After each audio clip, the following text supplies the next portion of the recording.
So this, again, the person or the question that we're putting up here is a genuine one, where somebody feels that I'm not, offending anyone, I'm not causing any harm to anyone. This is my personal business. Why would religion want to interfere in that at all? Yeah, I mean, there's no doubt that to a degree it is a person's individual business.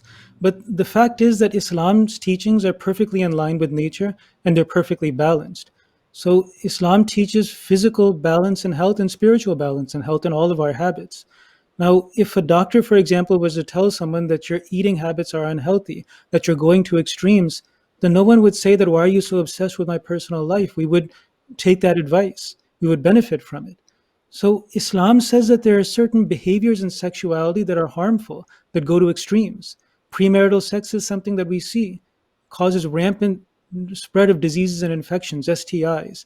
And then homosexuality is also something that has diseases linked to it. It's not just a complete. It's not a safe practice like what Islam teaches, a monogamous sexual relationship within a marriage.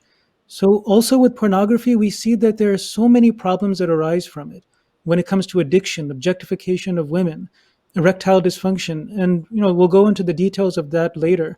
But the interesting thing is that the questioner wants to know why Islam and religion is obsessed with sex, but Islam and religion is just teaching that do those things that are natural and balanced, that are part of our evolutionary purpose, that is just normal behavior. And when we as a society become so obsessed with sex that we go into all these kinds of different deviant behaviors that, I mean, no animal has ever done before, then we start wondering why others are obsessed with sex. We're the ones who are obsessed with sex, that we need to be told to act like a human being or at least like a basic animal rather than someone who's gone that far into deviancy. Yeah, Yeah, I and I mean, think that's even a this fair enough. Yeah, go ahead. Sorry. this notion of religion being obsessed with our personal sex lives, the way I look at it is religion is something that has an obsession with all aspects of our lives. The whole point of religion is to teach us balance, moderation, righteousness, and what is good for us, like Rizwan Saab said. Though that's the whole point of religion. In terms of our physical health, Islam has given us teachings as to what's good for us. In terms of our moral health, in terms of our spiritual health, worship, and helping people. And so even in terms of sexual behavior and sexual practices, Islam is going to give us some guidelines and teachings regarding that. And that's not an Islamic obsession with our sex lives. That's an Islamic obsession with the betterment of our lives. If Islam didn't give us teachings for all of these things, then I don't see the point of that religion. That doesn't actually teach you what's good for you. And so masturbation, pornography, these kinds of things, these are things that do, and as we'll discuss, have negative effects and repercussions. And that's why Islam gives us a teaching that is balanced and that teaches us to refrain from any behavior that can actually be harmful for us. Yeah, and even from the person's perspective who feels that I'm just doing this for myself, living, in my room and I'm watching it over the internet, the person is not so innocent at the end of the day. If we look at it, how is the pornography industry getting, all the funding? How are they able to push forward? How are they able to pull in young girls and young boys, and the business is booming, right? It's because of individuals like that who are tuning in, who are subscribing, who are buying, into the whatever it is that's called the websites, and the views are going up. So you may think, or that person may think, that this is just me and my personal business, but it's not anymore. We are contributing. It's like if somebody goes to the liquor store and buys alcohol and then goes into a room to drink. Well, to them, that's a personal thing, but you're contributing to making that more exposed, to booming that business. And this is where religion comes in to say, look, we're going to bring sets of guidelines where you are subscribing to that and saying, I believe in these.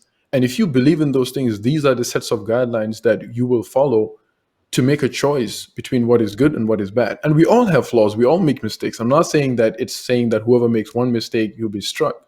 فَأَلْهَمَهَا فُجُورَهَا وَتَقْوَاهَا. That's what the Holy Quran says, that after we have conscious knowledge of what's right and what's wrong, then we make a choice, right? So pornography is one of those things that Islam is not only saying that if you're not harming somebody else, you're okay, as long as it's individual. No, even those things that are individual are, Islam can step in, or religion can step in and make those, guidelines for you.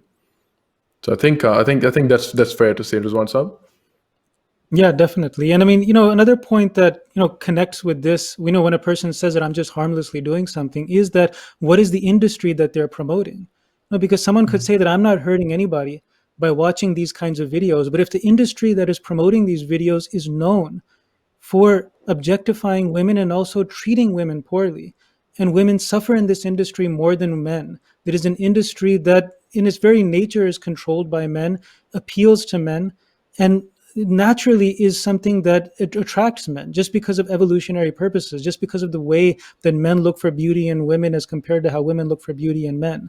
So when a person supports that industry and watches these videos, then that person takes on a certain level of responsibility as well. So it's not just about individuality, it's about society as well. And as a society, we accept that when someone is consuming a type of product which is a destructive industry, then they in a way do and can share the blame there. So I think that's also one factor that we have to take into Yeah, consideration. absolutely. Well, Don't forget to like, subscribe, and hit that bell icon.